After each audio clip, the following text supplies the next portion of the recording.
really good. I mean, we came into, that's why I said the first time I met with the players, we've done a lot of good things here. We came into a great punter, a great kicker, and some backups. We went out and recruited a really good kicker.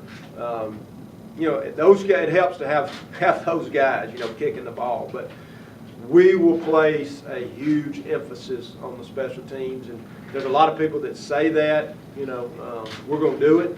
We've got a guy that's what he does. He's with the special teams. We've got one of our graduate assistants that kicked it at the college level who, spends time with our kickers. So we want it to be more than lip service. We want to make a big deal about it. You'll see our starters on those teams, and we feel like that's where you win. It is the third phase, no doubt, and we want to put the time into that to make it important. Gabriel Chambers did a lot of good things on special teams over the last couple of years. Do you see him being a bigger part of the offense coming up? Yeah, I think, hopefully the neat thing or the great thing about what we do offensively, we've got a way to get everybody the ball, and I think, if you look at NFL and you talk to NFL guys, they talk about matchups, so where is Gabe Chambers, where is Telvin Brown in the slot, who's covering the slot, how do you get those guys, whether it's reverses, speed sweeps, quick screens, bubble screens, how do you get those guys the ball? And defensively, that's what we're trying to do. We're trying to make them defend the width of the field, and if I defensively say I don't have to cover this guy, worry about this guy, so we want to make them worry about those guys, however that is, and then of course you got the special teams aspect of it. It's definitely huge. Bill, what are your expectations, anticipations for tomorrow night when you have them, the freshmen that you signed that hadn't seen yet, when you have them all on the field for the first time, 7 o'clock Friday night? What do you expect and anticipate for that first day? I think for us, can you have two groups going at once and get everything you want out of that? I think anytime a guy's standing around, it's hard to evaluate, and that was always has been my most hated thing, where the ones are out there and the twos, the threes, and the fours are standing over there. So that's something we try not to do. We want the ones and threes here, we want the twos and fours there, they're working, and you got film. So, it's just finding time to see that. So it's kind of organized chaos. You've got these guys down here, you've got these guys down here. They're running two different kind of drills. You've got it being videoed, you've got scripts. So it is a lot of work to go into hopefully a well choreographed machine on that first night. And then you've got guys that have not been here. So, how is this freshman? Can he help you immediately?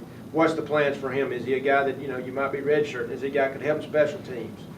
So it's a big deal, and we want to be well organized, I think is the way, and there's going to be things just like anything that happen, but it's a big deal how we practice, getting the proper reps, everybody where they're supposed to be, so hopefully it goes the way we want it to. And then the emotional end for you to see 95 guys on the field for the first time, what's that? It's a big deal. I mean, it is. I mean, I think the spring was a big deal.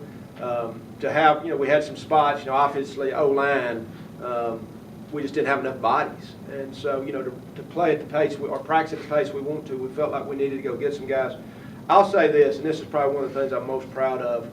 We've had, and I don't want to say a number, but 120 to 130 guys have worked out our whole summer, and when some people are having a hard time finding guys to come to school to practice. We got guys wanting to be on our team that have worked out on their own, paying their own way, which one I think says a lot about our school, that they want to be here. Two, it says about our coaching staff that they've chosen, or their high school coaches has said, hey, this is a good place for you to go. So instead of trying to find 95, we had to tell 25 guys, hey, you can't come till school comes, or whatever that number is. I think that's a big deal. And that tells me that hopefully people are wanting their guys to be part of us, because guys are having to pay their own way to play football. That says a lot. So those 95 guys, and I'm going to tell them when I talk to them, it's an honor to be here, because we chose some other guys that couldn't be here right now, so you're representing them, et cetera. So it's and among the freshmen, I know you hadn't seen them, but would you, what's your anticipation level about how many of them can help you right away and that kind of stuff? Could you speak to that? I really can't. I really can't yet. Other than you just have to go back to high school and. I mean, and any of them that you're really looking forward to seeing in your stuff. Just Here's what I'd say, without trying to not evade your question, but to say if they're in this 95, they're important. Because we've said, hey, we might even leave another guy home that was already here to bring you in to get looked at and see. I think it's also going to come down to maybe positional need. Do we need another receiver? Do we need another, DB? And maybe they're just in the right spot also. Coach, you talk about Robert Gray and his leadership, what he brings to the table coming into his final season. Robert Gray is a guy that you just love to coach. There's a guy that doesn't say a lot, just works his butt off. I tell you what I've seen out of him is a big change in the weight room. From what I understand, he led a lot of our running drills, and so those seniors are important. And as we say all the time, what a senior does for you, he says, this is it for me. There is not next year another one. He's got to bring those other guys who say, hey, I got more games. He's got to bring those guys along. So I know Robert's more of a lead by example guy, but he's had a really good summer, good spring. Seen a big improvement in him. Wasn't a bad player, just wasn't as proactive as we would like. So we're expecting him to really step up this summer for this August. Bill, what do you see Gavin Ellis's role in the offensive team this fall? Big. It was great. And once again, you come into, hey, what did you have when you came in? Well, we had 3 tight ends, and really we got 4, on the depth chart, but 3 guys that can all play. Here you come in with a 6'6", 6'7" tight end who can move. His physicality is, just what we saw on film last year, he's gotten better, which you would expect as a senior. Great hands. So we're going to be using this guy, as we are all our tight ends, but he's, and leadership-wise, I've seen good things out of him too.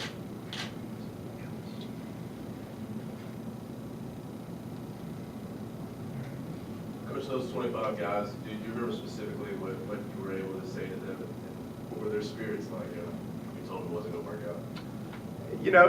I think we did a good job handling that. Because what you want to say is, hey, when you get here, you've got to roll. Most of them were young guys. But I would expect them to be a little down about it. You would expect them to say, hey, I've worked to get a chance. But really, what I was saying is they worked also to get a chance to come back when school starts. And I think there's maybe programs out there across the country that are begging people to come and needing extra bodies. And here we've got guys that have went out and worked all summer just to have a chance to be here when school starts. So I think that's really as much I'm saying that. Hey, hats off to the staff, hats off to them. And it's going to help us. It's going to make us a better team because we're going to have more guys to practice with. And also, guys down the road, hopefully, maybe with a red shirts or whatever, to earn something down the road also.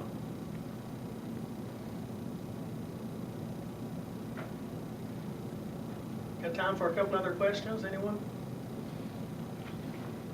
You talked about kind of the unknown with the freshman. You just evaluate a little bit about Toby P, his role, what he can do for you. Obviously running back in high school now, right. Possibly going to be a wide receiver.